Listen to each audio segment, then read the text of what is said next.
with us here now. Nate Geary sitting in for Mike Shope today. I am the Bulldog. Glad to have you along for the ride with us. And Sal, Hard Knocks tonight. We'll get to the Kyren Williams contract and if it means anything to James Cook and some of the national reporting. We touched on a little bit of it yesterday, but Hard Knocks. I know this is a show that it's football content, so I'm guessing you've been a big fan of it all these years. How cool is it to you that the Bills are being featured in Hard Knocks? It's super cool from one standpoint that like they're the team that everybody's going to be talking about, all eyes on them. They're relevant enough for that to happen, right? But at another point, it does kind of bring into, okay, what are the pitfalls here? What are the distractions that could derail them from what their ultimate goals are? And to be honest with you, they already have a lot of, eyeballs on them all the time. Do they really need something like this? I think about, what I said this morning, Bulldog, and when I was on, doing the Extra Point show is, I already see a lot of the stuff people are going to see on Hard Knocks. I don't see everything. I'm not saying that, but right. when they're going to be talking about all the stuff on the field and the interactions, like we as beat reporters, we see this every day. This isn't going to be new to us, right? So I think for me, I'm a tough person to ask because it's not going to shed any light on that stuff to me. But I will be interested in a lot of the off-field stuff that I don't get to see, that we're not privy to, and what they're going to be doing inside the dorm rooms and things like that. So I think there's such a different kind of perspective you get depending on what your lens you see the team is through. Yeah. I like that answer. How noticeable has their presence been at camp so far?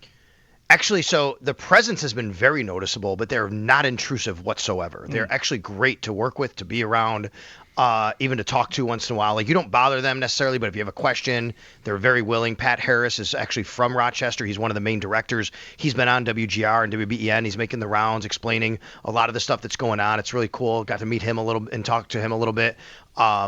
But, for the most part, you see them. You see the blue shirts. You see the blue T-shirts. Hard Knocks with the Buffalo Bills, HBO. You see the boom mics. You see the video cameras. But honestly, because it's training camp and there's cameras everywhere, you don't really notice them that much. John Scott, who came on today, WGRZ Channel 2, he has a different perspective than me because he's a TV guy and he's carrying a camera, right? And he said because he's a video guy and he's carrying a camera, he kind of notices them a little bit more than I might because I just see all these cameras around. That's normal. Just another TV station, right? Yeah. That's exactly right. Now, John, because he does TV and that's a competitive environment, he's noticing more cameras and more things that they might be shooting that maybe because there's so many, right? Like each TV outlet here in Buffalo's got one, maybe two cameras, but one camera who's watching something. Hard Knocks has, 25 of them, and they're getting all this different stuff that they're shooting out there. And I'm guessing that they're not as limited in what they can shoot, whereas the TV stations, there are some limitations, are there not? Yes. No. They it's a good question. No, they do not shoot the periods that we don't shoot, I don't believe. Like, I'm not seeing them shoot 11 on 11. You know what I mean? Okay, that's gotcha. I have to go back and think in my head, but like I would probably notice if they were doing more of that. Okay, I gotcha. Is there a player that you would bet on that it's like not, top of mind for the fan base? Mine is Steven Gosnell, the receiver out of Virginia Tech. I think his story is really compelling. Tore his knee up in their last game in the 23 season, rehabbed like crazy, was back to play in 24, went undrafted, caught the big long touchdown. The first long touchdown pass, I think, of camp was to him. And I feel like that's a guy that is like ready-made for the Hard Knocks story because, he's a long shot to make the team, but it's a compelling story. So that's my pick for like a dark horse guy whose name, most fans would be like, who's that guy? Do you have an idea for someone that might fit that profile? Do I have to pick a guy who's more lesser known? No. Because I think the guy that fits all of this is Tre'Davious White. Mm-hmm. But I think it's more of a redemption story than it is what you just described, right? Yep. Like, this is a veteran who, had these two major injuries. It really impacted him, professionally and personally. We know that, the struggles he went through as well. He got released by this team, went to two different teams, played this team in the playoffs last year to go to the AFC Championship game. Now he's suddenly back. And oh, by the way, after they sign him, they draft a first-round cornerback to maybe play over top of him. Now that cornerback is hurt. Now it's obviously part of the storyline that you couldn't predict. And then here's Tre'Davious White, this gregarious personality who really fits the camera. I think Tre'Davious White is perfect for the storyline of Hard Knocks. Sal, how much do you think, and I do wonder, I don't know if you know this or if anyone really knows this, like what the cutoff time is for like what they're showing this week versus episode 2 versus episode 3. I don't know. It's a good question. Did I ask you this yesterday? I think I did. Like, because I don't know if you asked me, but Nate, I think I did talk about it today. I wondered out loud today too. Like, do we see the injury to Harrison? I think we do. But do we see the James Cook holding? Right? That's the thing that I'm wondering. I don't know if that gets into this episode. It might. Look, the technology they have now is amazing. This turnaround time they have with all these things that they're filming and the audio, and they can get this really turned around really, really quickly. So I would not be surprised if it's something at the end that they don't go too far in, but it's a great teaser for the next episode. Storm clouds or something, brewing, right? Like that's Owen made the same point to me because I asked him, like, do you know, if you heard or read? Because I feel like at some point I did see, like, whether it's like Friday or Saturday is like a cutoff for a Tuesday episode, but I can't say 100% that that's right. So I wondered kind of the same thing. When I brought this up to Owen, he said, it'll just be the thing at the end. It'll be like, everything's been going great all episode with James Cook, but now dun, dun, dun, right? Here's some dark clouds and some thunder or whatever. That seems like something that we should at least see that, if not more than that, because, again, we're not sure when there is a cutoff. So I'm curious just how I did read today about who did you mentioned the name of the director that's in charge. That's Pat Harris. Pat Harris, yep. Yeah. I read a profile with him from, I think it was Sal Capaccio, that I read about him, and how, like, when McDermott found out that the guy grew up in Rochester and he came to training camp, as a fan years ago, felt like, okay, he understands, how we do the thing organizationally you want to try to avoid, right? Is nobody wants to look stupid in this thing.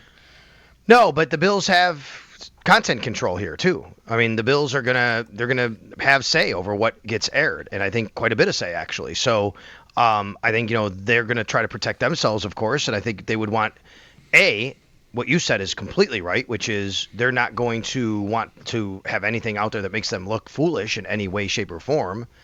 But B, they don't want proprietary information out there, right? Meaning things that, they believe are competitive advantages for them, things that they do, things that they say, words, the way that they run certain drills or meetings. I think all of those things have to be kind of, negotiated or talked about, and what Hard Knocks wants. So sure, like, you're not going to want to show, I think, the juicy stuff. I think, back in years past when Hard Knocks first started, and HBO kind of had control over everything back then. Maybe they didn't. Maybe it was very little for the team. Yeah. But it was like, let's get to juicy storylines and let's get it out there. And yeah, you want to highlight some really cool stuff, but then there comes a time where it's going to be about, some negativity that's out there, and people latched onto that. I think because of the blowback of certain, seasons and episodes and things that have happened, and the way teams can kind of structure their own like embedded or whatever else they have going on, that's become something different. And I think because of really what happened last year with the Giants too, that's even become more aware. Like, HBO and NFL Films wants teams to want to be on Hard Knocks. Nobody wants to be because of those things that happened. So that's why they kind of had to expand the rules, and they chose the Bills. And I do want to reiterate here that Hard Knocks chose the Bills. The Bills did not choose Hard Knocks, right? Like, the Bills did not want to be on Hard Knocks. It doesn't mean they're not a workable partner. Right, and cooperative and whatever. But yeah, right, exactly. From everything I've heard, from everything I've seen, it's been a really good relationship between the two sides. But don't forget, the Bills did not want to do this. Sal, I won't pretend that the complexities of anything more than what's been reported, or even to know what James Cook is thinking here. But we had been talking. I know you talked about this a little this morning too. Just like kind of the confusing aspect of showing up to camp, starting camp, and then 8 days in deciding to hold in. I'm wondering, in your opinion, because again, I don't know that you would know anything that he's thinking or his agent's thinking, but I would be, if I were a betting man, which sometimes I am, I'm not sure we see a hold in from James Cook if the Hard Knocks cameras aren't around. It just, I don't know, and maybe that's just where my head is, and maybe you'll think differently on this, Sale, but I'm having, guys, I think a little of it too is like I'm trying to figure out what the game plan here is because it doesn't seem like there's a cohesive one from his side, or at least like if you're going to have a plan to hold in, wouldn't you have done it day one and not played 8 practices and risk injury and now, kind of say, well, this is a business decision. Well, what changed in the first, week and a half of practice to now? It's a great question. I don't know the answer to that. All I can do is speculate. Hard Knocks could very well be a piece of it. Well, you know what? There's cameras there. Let's make a statement. Let's get on there and let's show everybody we mean business. Maybe his agent decided that. There also could be the fact that he's seen a bunch of injuries around the team. Yeah. Right. And I respect that, which is, hey, we've seen a rash of injuries here. The agent goes, I don't want you to be the next one, man. Like, you're trying to have this contract. Look at these guys. Khalil Shakir's out week to week. Max Harrison, look what happened to him.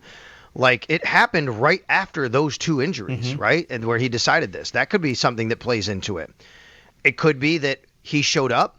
They did it out of good faith and said, hey, we're going to show up. We're going to negotiate. Let's get this ball rolling. Maybe it just never progressed to the point where they felt comfortable enough. And his agent said, you know what? We're going to have to make a stand now. We're going to stand on business and say, we're going to have to do something to show you that we're not happy because obviously what we've done so far has not gotten us to move the needle a little bit. I think it could be a whole number of things, to be honest with you. I don't know. I agree with you. I'm confused on it because we don't know anything about that. Maybe at some point, James Cook will tell us whether that's when he has a contract or doesn't, or however this gets resolved. Maybe James Cook will tell us, why he decided to do it on day number 9 of training camp. And that's why, Sal, I don't know that I'm buying the Rossini and Pelissero and Rappaport reports that, this thing's actually really close, and maybe this is why. That to me, Jay, that wouldn't really line up with, I think I agree more with you that this is more of this isn't going the way we want to. It's more so getting further apart. And then, as we said, Brandon Beane, I can't imagine too many times is going to Rossini and Rappaport and dropping nuggets to them. That's usually coming from the agent's side, right, at least historically. I agree with that. What do you guys always talk about, Mike and Chris? What do you always talk about, Bulldog, which is who is benefiting by having this information? Exactly, right. What's the answer to that? That's the agent here, right? I would think. Because I think the agent and the player would think, for whatever it's worth. You got to play whatever card you've got, and a card they have is to start this hold-in now, and then get reporters saying it's close. I think when fans hear reporters indicating that something is close, then the pressure reverts to the team. Normally, the fans, very curiously to me, usually side with the team in any contract squabble. They love the players, but the minute a guy wants to get paid, then it's trouble time, especially if he's got an existing contract, et cetera, right? You signed it, all that sort of stuff. But you start to hear that it's close, and then I think a fan would go, oh, come on, Bills. Right? He scored 16 touchdowns. Figure it out. Just do it. Yeah. So, again, I don't know. I think we did get into this yesterday with you, Sal. I did. I don't mean to impugn the reporting of any of the people that Nate mentioned, right? Right. But I would wonder where it's coming from, too. Because Beane, not that he usually isn't very close to the vest anyways, but he didn't sound really any different to my ears yesterday than he did in April talking about this. Agreed. It sounded very similar to everything he said all the way back to the combine and the owners' meetings in February and March. And then, of course, we get to April and there's, workouts, and that's when he spoke again about James not being there. And he's had the same messaging consistently throughout, which is we love James Cook. He always says it. He always starts with, we love Jimbo. We love James Cook. We want him here a long time. We want to keep him in a Buffalo Bills uniform. It takes 2 to make an agreement. And what does he always else does he say? Which is when you have a quarterback, you're paying the money you're paying him, and the offensive tackles and edge rusher. You have to somehow figure out where to spend a lot of your resources and allocations. And, obviously they haven't been able to work that out. And he says it takes 2. When he says it takes 2, that's kind of a signal to me that we think we've come up to where we need to come up to. They haven't been able to do that on their part, so it's business. And Brandon Beane doesn't begrudge James Cook for wanting more money. He doesn't begrudge James Cook for, doing what he, trying to make as much money as possible. He understands the way the business works. But it was interesting. He also said, this is my 9th year and it's the first time this has happened. So it's disappointing for me. He used those words. So I think Brandon Beane is obviously disappointed that James Cook is not on the field right now. All right. Sal Capaccio on the Western Hotline with us for just a few more minutes. The Bills back to it tomorrow. Who will we hear from tomorrow? We're going to get McDermott because the preseason game is looming on Saturday, and I feel like the next time he talks is going to be the time that people are going to start asking him about playing time. I'm sorry. What was the exact question? I'm sorry. Just about, do we know about playing time? Is that what you asked me? I'm sorry. Will we find out about playing time tomorrow? Is McDermott talking tomorrow? If he's not, then I don't think we will. But so this has gone different ways in years past, Bulldog. Sometimes we do and sometimes we don't. Sometimes we do this week. Sometimes we don't find out until like basically the night before, maybe in a production meeting, but that's really proprietary information just so we can prepare for a broadcast. Sometimes you find out the morning of, sometimes we don't find out until they hit the field. Like, I'm not kidding. It's gone a different way a lot of times. So we don't know. He did say the other day that he was still undecided on if Josh Allen will play. So we'll see. They did put out a depth chart today. I don't know if you guys saw that. They did put out a depth chart today. I did. You know, the thing I know, I've been looking at an Our Lads depth chart all through camp here that it had Elijah Moore listed behind Josh Palmer on the depth chart. Today, he was behind Khalil Shakir on the depth chart. on the Bills depth chart. And I thought that was interesting. Like, while Shakir is out, does that indicate an opportunity for Elijah Moore to work in the slot and see if that's where he can carve out a role, as a complement to Shakir or something? Obviously, he's not going to supplant Shakir if he's healthy as this team's slot receiver, but I kind of wonder about that. Yeah, it's a good observation. I wonder as well. They have also KJ Hamler listed there. Jalen Virgil's an outside guy. I think he has a little bit of slot flexibility there. Curtis Samuel's listed outside, but he's not going to – I can imagine he'd be ready to play by Saturday. He hasn't practiced in a while. That's the other part about this, which is, I mean, how many guys you have to play? All the guys that are missing that have been out. Even if Josh Allen plays, at least you do have your entire offensive line intact except for Spencer Brown. I mean, you're going to put Spencer Brown out there after 3 days of practice? I'm not sure. So, you would put Josh out there. You'd have probably Ryan Vandermark or Tylan Grable, which is fine. But you don't have to think about these things if you're Sean McDermott. Who's available to you and what the ripple effect is around the team. So, it's going to be really interesting. One of the big things I noticed about the depth chart is they actually have a backup kicker, number 22, Ray Davis. Right. Off of his outstanding performance at the return of the blue and red practice. And is this a spot where I can am I allowed to tell everybody and show everybody that Brandon Codrington is listed as the main punt returner and kick returner? That's right. Am I allowed here? I mean, it's your time, Sal. Okay. No surprise, but we know how I feel about that, which is I've never felt him being in danger to make the team. I mean, certainly anything is possible, and it could come down to that. And they have because of the injuries, they could. I'm going to say that because of the injuries, it could have to save a roster spot at some point. But I've always felt Brandon Codrington was on this team as the punt returner, and he would be one of the 2 kick returners. And they have Laviska Shenault listed as the second kick returner here. And then yesterday's injury to Bale Inspector, guys. He has a calf injury now, and we've all said it, which is the availability has been an issue for Bale Inspector. And Bale Inspector is listed as a backup will linebacker. How about this?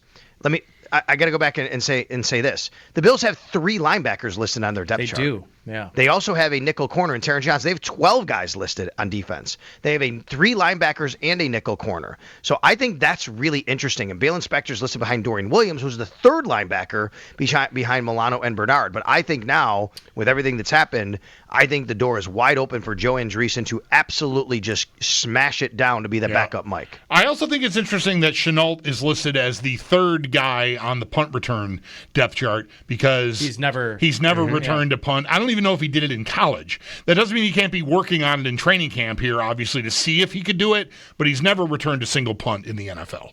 So he is not... Or college, I don't think. Right, that's what I'm saying. I'm pretty sure that's right, too. Yeah. So that is not someone who I would expect a team with Super Bowl aspirations to be trusting with their punt return job. He'd have to make it as a receiver / kick returner, and I don't know, it's a pretty crowded field. The only person that people brought up to me that I could give a little bit of, okay, I could see it if it gets to that, would be Elijah Moore, because Elijah Moore's done it, and if you have to find a spot, and because of the injuries, like, hey, we're gonna keep this guy. Right. But again, I don't know how much that has to impact. I think Codrington's kind of in his own boat. It's like, look, this is the guy that does this, and he's really good at it, and we're gonna keep him on the team. And whatever else happens, other positions happen in other positions, but this is the guy we're keeping in this spot. Sal, I meant to ask you, and I made a note to make sure I asked you today on Sunday when I was there, when we were sitting down. I wanted to ask you about it. It just slipped my mind. Watching and kind of going through some of the practice notes from, Matt Perino, the other beat writers, and then seeing some stuff at Cover One and Anthony Prohaska, who's been like basically at every practice. Without asking you to tell us too much about like the stuff you're not supposed to tell us about, what I guess broadly wanted to ask you is, have you noticed or have you felt the presence of Ryan Nielsen being a part of this defensive coaching staff in some of the things you're seeing them try to do defensively that might be different this year than the last couple of years, and even last year under Bobby Babbitt? You're still running Sean McDermott's defense. I guess where I'm coming from is the excitement of some of the blitz packages and what they're showing pre to post snap. It is a little bit more into Nielsen's background, which is, 5-6 guys lining up at the line of scrimmage, and you don't know who's coming and who's going, and the simulated blitzes and all that. Like, have you noticed that out there? Like, this new coach that comes from a blitzing background, have you noticed that presence out there and what they're trying to do? Yes. I would say more so, though, not as much that, which I have noticed that. And by the way, it can go both ways. They did one of those deals you're talking about the other day, and Keon Coleman got loose on a busted coverage because they came off the corner. And like, that's what you risk when you do that. But yes, I mean, that you want to see that. You got to play with that stuff now. That's why you do it, right? Yep. Which is fine. I'm not criticizing at all. I'm just saying that it can be risky to do that stuff. He's not calling the defense. Bobby Babbitt is. But I do think that he has put his imprint on ways that you could move guys around, and maybe that's why we're seeing a little bit of a 3 linebacker depth chart, right? Sure. That's why that's happening. Here's where I really see Ryan Nielsen, though, when I watch him, and people have commented to this to me who've been at practice that I know, which is, boy, he's really good at like showing guys where to place their hands, the teaching, the technique. He reminds me a lot of Aaron Cromer. Aaron Cromer is great at that. Like, Aaron Cromer is a great teacher. He's a great technician. Listen to any offensive lineman. Connor McGovern raves about him. All his offensive linemen do. Eric Wood will always say like how great of a teacher he is. I think Ryan Nielsen is cut from that cloth. Ryan Nielsen, he was working with Joey Bosa. Joey Bosa's put in time in this league. In case you didn't know, he's really good at what he does, right? And like, he was just working on really subtle things with Joey about his hands and how to turn his shoulders. And I'm like, that's a guy talking, like, he's not afraid to talk to a guy who has put together, I guess, basically a Hall of Fame resume, right, without looking at it. But a guy that's one of the best in the league over a generation getting to the quarterback here. Like, that's a coach that's not afraid and not intimidated and not shy about teaching him. Because I always say Tiger Woods, even at the peak of his career, had a hitting coach, or had a golf coach. I mean, that's what you do. If you want to be better, people have to look at things you're doing and saying, hey, we can do this better, we can do that better. And that's where I really like what I've seen from Ryan Nielsen. Sal,